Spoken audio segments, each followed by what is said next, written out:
काव्या, मैंने तुम्हें कितनी बार कहा है कि बार बार फोन मत करो। Why don't you understand? I'm sorry वी, मगर मैं क्या करूं?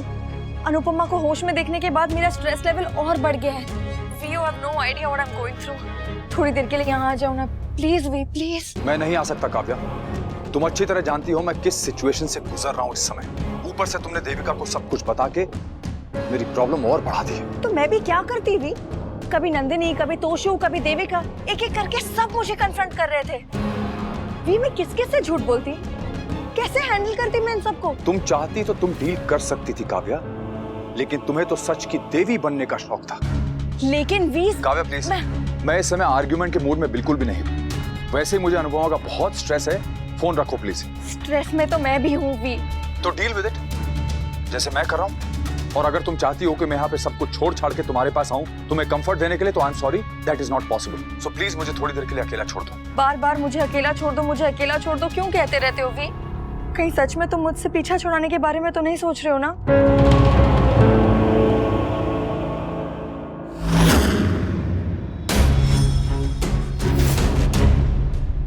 बात की तूने वनराज से? क्या कहा उसने? समझ गई, जरूर तुझे कोई नई कहानी सुनाकर तुझे इमोशनल ब्लैकमेल किया होगा उसने। मेरा हस्बैंड ना ऐसे ही था। एंड आई होप अनु कि तू उसकी बातों में नहीं आ गई। नहीं।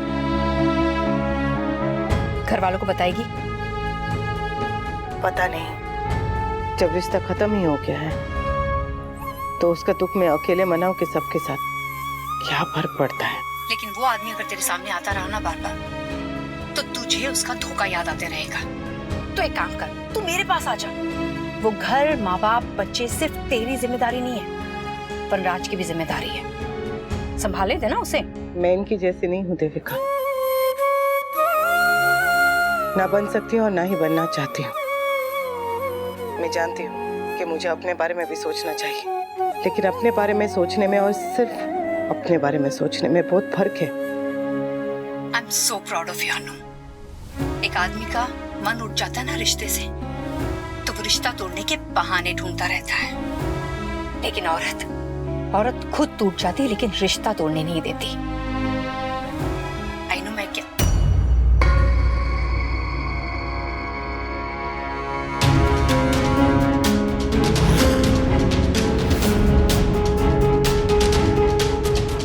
अनु, मैं तुझे बाद में फोन करती हूँ। हाँ।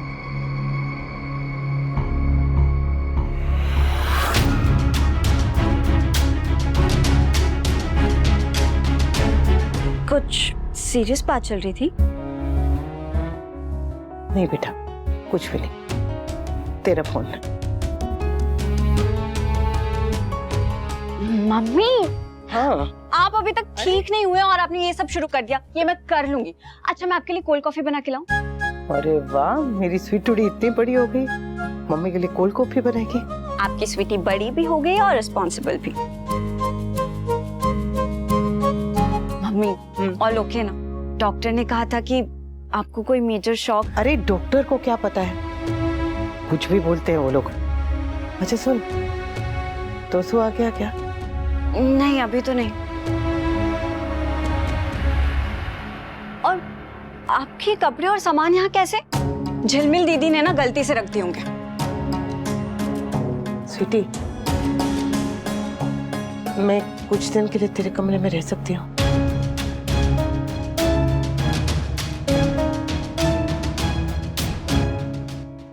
वजह मत पूछना बेटा, मैं तुझे समझा नहीं पाऊंगी।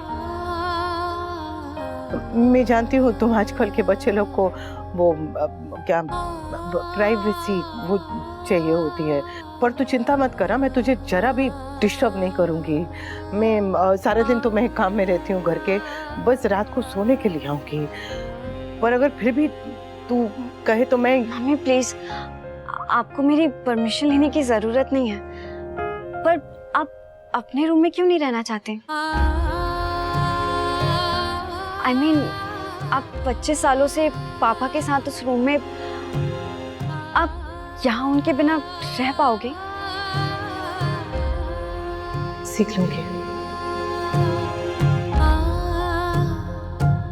ये भी सीख लूंगी।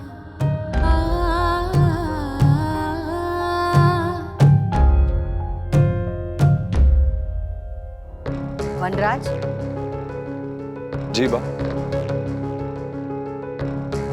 तेरी बहू से बात हुई? उसने बताया आखिर हुआ क्या था उसे? पापा, आपका और मम्मी का झगड़ा हुआ था क्या? क्यों? किसने कहा? अनुपमा ने?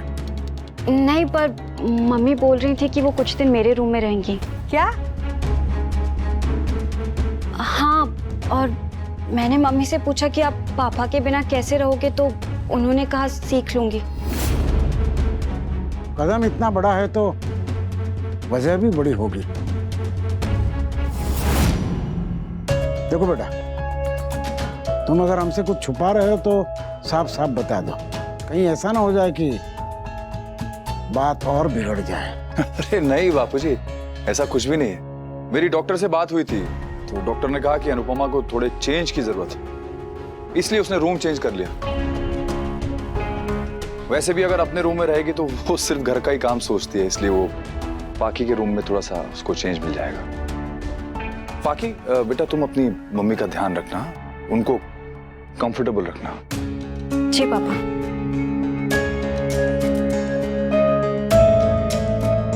मैं आता हूं।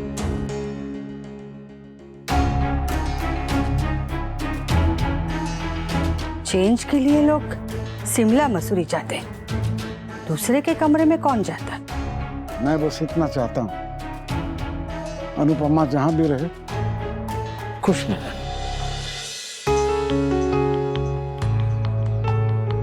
समर का मूड तो नॉर्मल लग रहा है। तो अनुपमा आंटी ने अभी तक किसी को कुछ बताया नहीं है। Hey lol,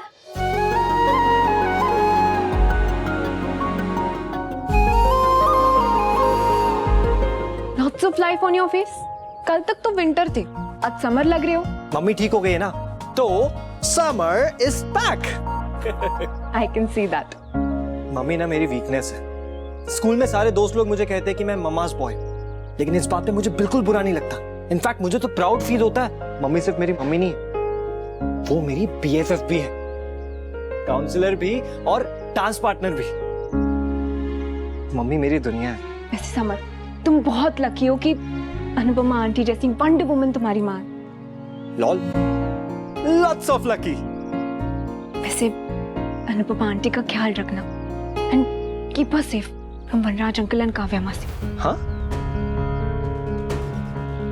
I mean Vanraj uncle से अनुपमा आंटी की ऐसी हालत देखी नहीं जा रही होगी ना, एंड काव्या मासी भी बहुत स्ट्रेस थी। By the way, Kavya mummy से मिलने घर नहीं आई। Is she okay? क्या यार, शी इज फाइन। वो बस जिनकी थोड़ा क्लोज होती है ना, उन्हें वो बीमार नहीं देख सकती। वैसे वो बहुत वीक है emotionally, that's why. Anyways, Kavya को बता देना मम्मी बिल्कुल ठीक है। ओके, गॉट गो, बाय। सॉरी समर, मैं तुम्हें सच नहीं बता सकती, पर कभी ना कभी तो सच बाहर आ ही जाएगा। पता नहीं उस दिन तुम मुझे माफ कर पाओगे या नहीं। लेकिन अनुपमा आंटी ने अभी तक किसी को बताया क्यों नहीं? किस चीज का वेट कर रही है वो?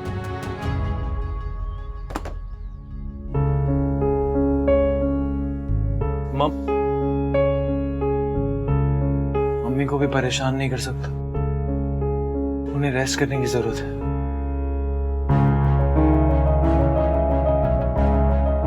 मम्मी, आपको रेस्ट करना चाहिए, आप ये सब क्यों कर रही हैं? बच्चे जब माँ की चिंता करें तो माँ को अच्छा लगता है, पर बच्चे जब बात छुपाएं तो माँ का दिल टूट जाता है।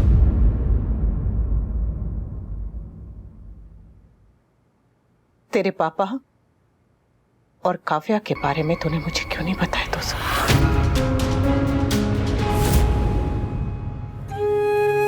किंजल के बारे में बताना तूने मुझे जरूरी नहीं समझा था, या फिर तुझे लगा था कि मेरा तेरी जिंदगी पे कोई हक नहीं है? पर क्या मेरी जिंदगी पर भी कोई हक नहीं है? तेरे पापा ने मुझसे बात छुपाई, समझ आता है, पर तूने क्यों छुपाया दोस्तों? क्यों? अब तू बताएगा या नहीं? मम्मी मैं आपको हर्ट नहीं करना चाहता था। पापा और काव्या के बीच में सब कुछ खत्म हो चुका था। पापा को अपनी गलती का एहसास हो चुका था। मम्मी जब सब कुछ खत्म हो चुका था फिर मैं आपको बता के आपका दिल कैसे दुखा देता। मम्मी ट्रस्ट मी, पापा सब खत्म कर चुके हैं। काव्या उन्हें ब्लैकमेल कर रही है।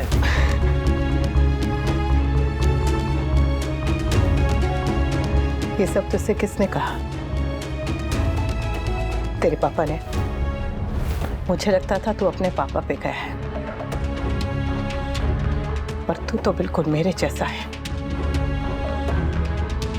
बुद्धू। तेरे पापा ने तुझे बस एक बहाना नहीं, चुटकुला। तेरे पापा ने तुझे एक चुटकुला सुनाया और तूने सच मान लिया। तुझे पता कैसे चला? किसने बताया और कब? मम्मी छोड़िए ना इन सब बात। तो सु नंदिनी ने मेहंदी वाले दिन। मेरी मासी और वनराज अंकल का अफेयर चल रहा है। आज से नहीं, कई सालों से। पहले उनका घर छोड़ के आ गई हूँ, अब मैं यही रहूंगी तुम्हारे साथ। अरे ये है ना, मैं यही पहन लूंगी। पर मम्मी जैसी नंदिनी ने मुझे बताया था, मैं नंदिनी और संजय फूफा जी मिलके काव्या को रोकने में। किसका नाम लिया? उस मम्मी संजय फूफा जी के मिलके।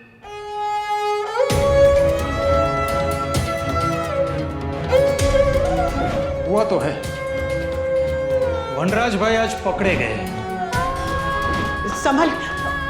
सॉरी भाभी, ये काव्या कुछ ज्यादा ही नहीं आती जाती। आपकी जगह अगर डॉली होती और मेरी कोई कलीग घर पे इतना ज्यादा आती जाती तो डॉली तो मेरी जान खा जाती।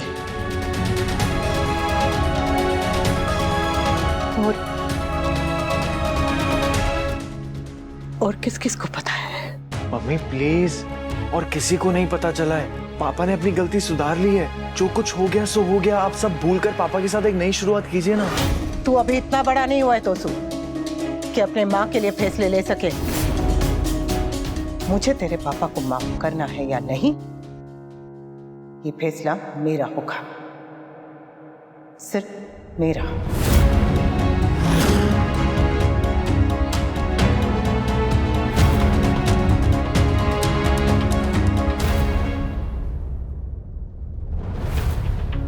मम्मी आप कैसी हैं? आपकी तबीयत तो ठीक है ना? आप ठीक तो है ना? मैं बिल्कुल ठीक हूँ बेटा। उस दिन आपकी तबीयत। तोसु अपने कमरे में, तुम जाके मिल ले। हाँ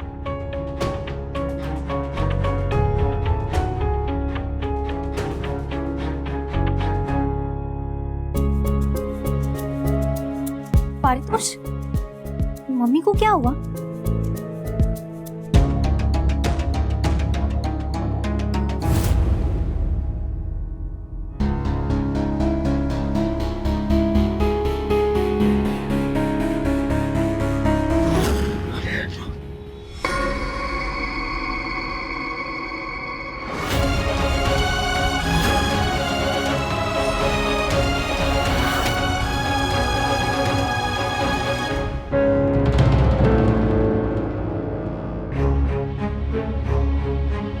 अनुपमा बेटा, तुझे कितनी बार कहा है आराम कर, फिर भी तू काम में लग गई।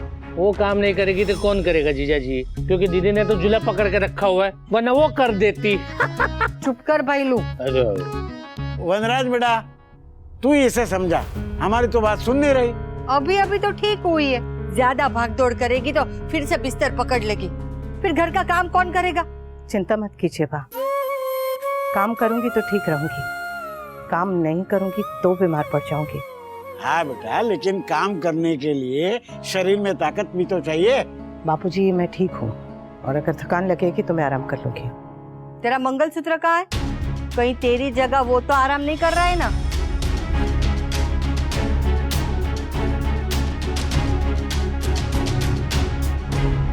मंदिर में पड़ा है।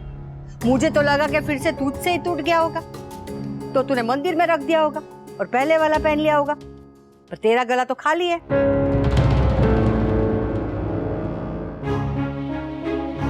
कहीं ऐसा तो नहीं ना कि तुझे पता ही नहीं है कि मंगलसूत्र तुझसे गिर गया है और झिलमिल ने संभाल के मंदिर में रख दिया है। वनराज जा, मंदिर में जा, मंगलसूत्र ले और उसे पहना दे। सुहागन का गला ना खाली नहीं रहना चाहिए।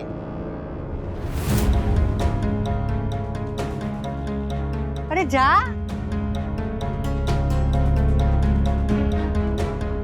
जी बा।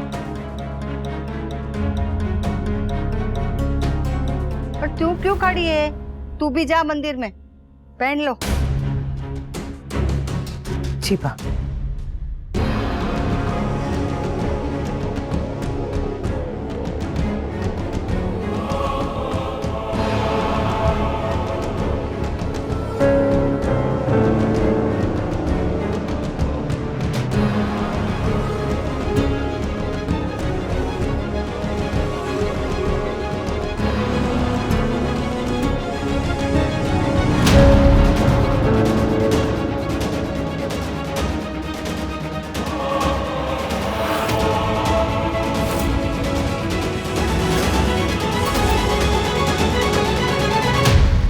पहली से दूसरी शादी को 25 साल लग गए थे और अब दूसरी से तीसरी शादी को सिर्फ एक ही दिन। अरे वाह।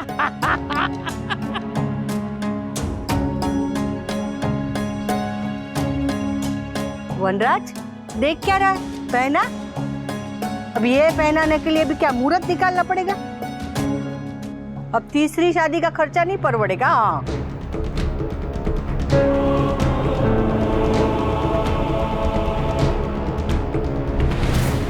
नहीं,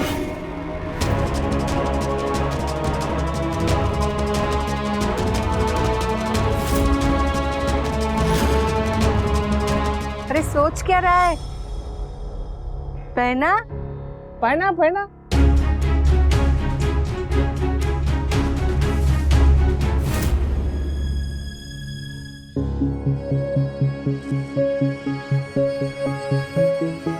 ये मंगलसूत्र नहीं पहनोगे।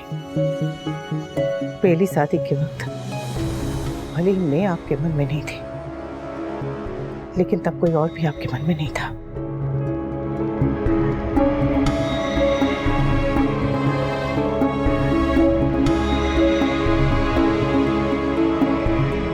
अरे अब जब नया मंगलसूत्र है तो ये पुराना वाला क्यों पहन रही है?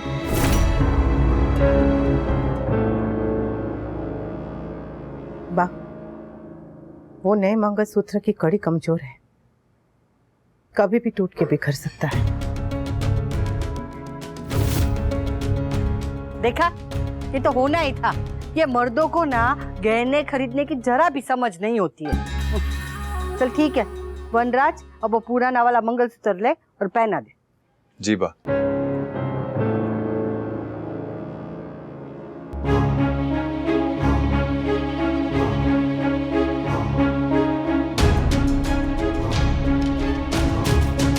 हाय हाय हाय हाय, बहुत तो ऐसे शर्मा रही है जैसे मनराज हमारे सामने पहली बार मंगलसूत्र पहनाने जा रहा था। भैलू, शादी में पहनाना अलग बात होती है। मुझे क्या पता, मेरी कहाँ हुई है। इसीलिए तू सुखी है।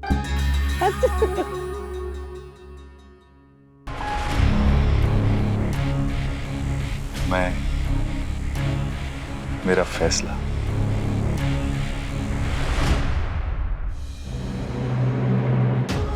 ये भी मेरा ही फैसला है कि एक रिश्ते की बेईमानी की सजा दूसरे रिश्तों को नहीं दूंगी, वरना ना मैं ये मंगलसूत्र पहनती और ना पहनाने देती।